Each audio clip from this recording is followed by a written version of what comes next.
안녕하세요. 이상큐브입니다. 홍콩 사우스 차이나 모닝 포스트는 14일 익명의 중국 해방군 소식통을 인용하여 중국이 트럭이나 헬기에서 발사하는 자살 드론을 개발했다고 보도했습니다. 이 드론은 트럭이나 헬리콥터에서 쏘아 벌떼 공격을 하는 드론입니다. 이 소식통은 이 드론은 중국군의 관민 융합 전략의 하나로 개발한 것으로 이 정책은 민간 분야의 지원을 통해 중국 인민해방군의 전력을 증강시키는 것이라고 전했습니다. 이 드론은 중국 국영 중국전자과기집단공사 산하 연구소가 개발한 것으로 지난달 테스트에 들어갔으며 트럭이나 헬리콥터에서 발사되면 때를 지어 날다가 표적을 향해 자살 폭격을 감행하는 게 특징이라고 전했습니다. 중국 군사 문제를 전문으로 다루는 더데드 디스트릭트 트위터에 따르면 중국제 소형 드론은 트럭에서 발사되면 날개가 펴지면서 비행한다. 날개는 동체 전방 상부와 후반 하부에 접혀져 있다가 발사되면 펴진다. 드론 전반부에 카메라가 달려있다. 트럭 발사대에는 모두 48개의 드론이 탑재된다고 전했습니다. 이 드론은 미국 방산업체인 레이시온 미사일 앤 디펜스가 생산하는 코요테 벌떼 드론과 외형이 흡사합니다. 코요테는 지상과 공중, 함정에서 발사할 수 있는 튜브 탑재 소형 드론입니다. 개별 비행이나 네트워크 비행이 가능하고 감시와 정찰, 전자전과 타격 임무를 수행합니다. 비행 시간은 최장 1시간이며 수직꼬리 날개가 2개 있습니다. 지상이나 헬기에 탑승한 조종수는 소형 드론에 장착된 카메라가 단말기로 전송하는 영상을 보면서 표적을 식별해서 공격을 감행하도록 지시합니다. 인민해방군 관계자는 드론의 재원이나 성능은 밝히지 않으면서도 중국이 2012년 개발된 드론에 비해 더 나은 기술과 새로운 하드웨어로 개량했다고 전했습니다. 중국이 벌떼 드론을 개발하자 미국도 드론을 잡기 위한 방공무기를 조달하기로 결정했습니다.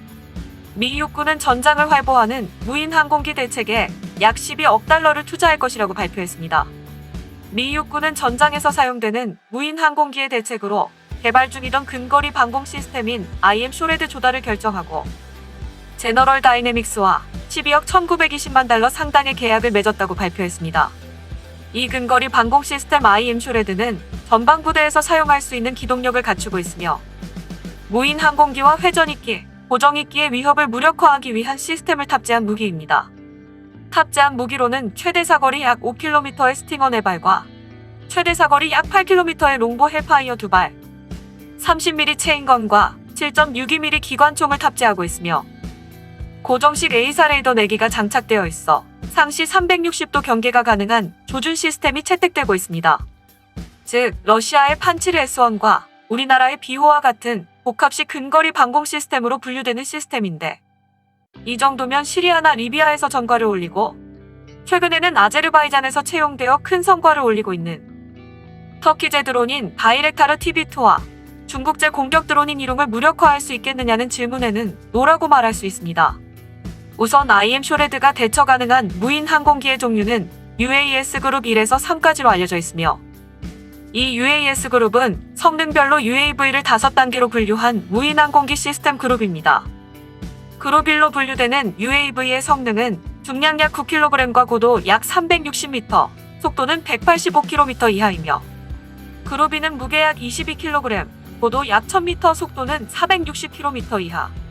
그룹 3은 무게 약 600kg, 고도 약 5480m, 속도는 460km 이하. 그룹 4는 무게 약 600kg 이상이며 고도 약 5480m 이하. 그룹 5는 무게 약 600kg, 고도 약 5480m 이상으로 정해져 있습니다.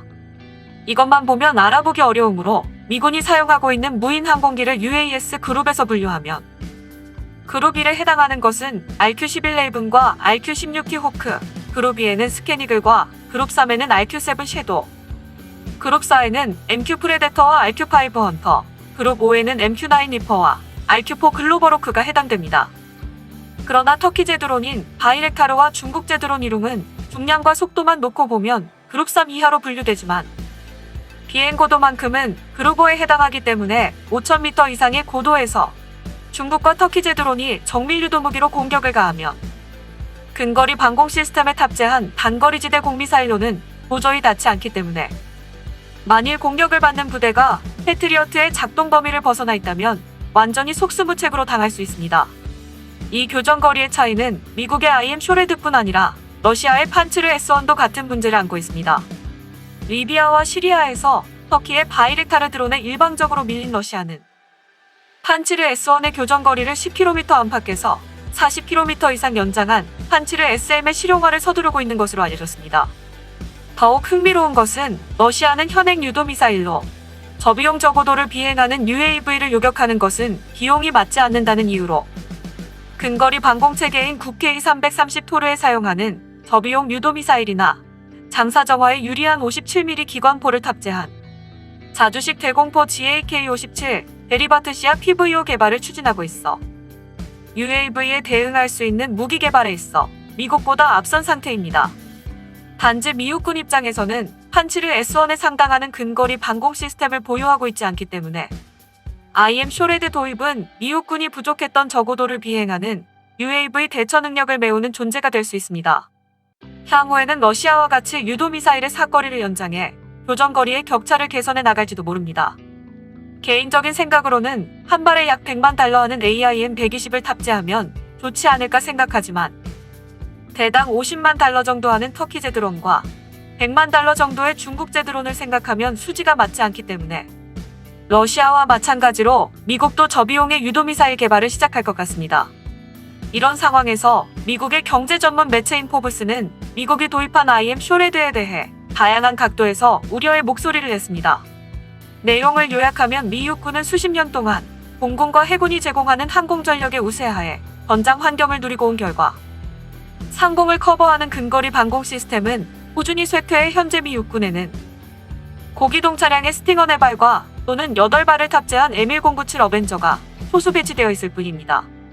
하지만 2014년에 발발한 크림반도를 둘러싼 우크라이나군과 러시아군의 전투에서 UAV가 다수 사용되어 군사적 성공을 거둔 것이 보고되자 미국은 수십 년 동안 경시해온 근거리 방공 시스템의 신규 개발 검토에 들어갔지만 2016년에서 2017년에 걸쳐 실시된 이라크의 모슬 탈환 작전에서 미 육군은 UAV의 위협을 몸으로 체험하게 됩니다.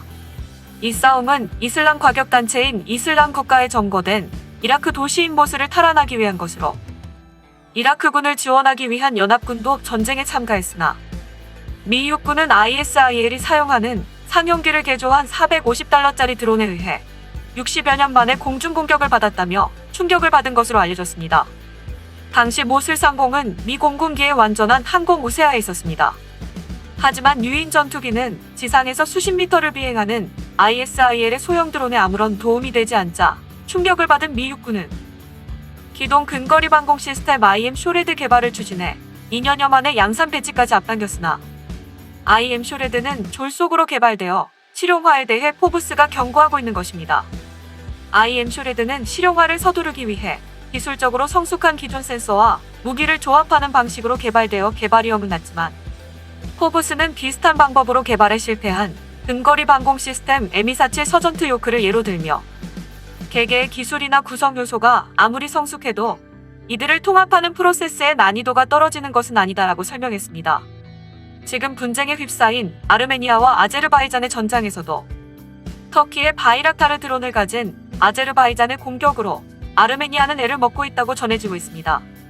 이처럼 현대전은 드론이 큰 역할을 하고 있으며 미국과 러시아는 드론을 방어하기 위한 방어 무기를 개발하고 있습니다. 미국과 러시아의 상황은 우리나라에게도 적용될 수 있습니다. 우리나라의 비호도 미국과 러시아의 자주대공포와 별반 다르지 않습니다. 우리나라의 비호도 급속도로 발전하고 있는 드론을 방어하기 위해 사거리 연장 등 업그레이드를 진행할 필요가 있습니다. 이상 마치겠습니다. 시청해주셔서 고맙습니다. 이상큐브였습니다.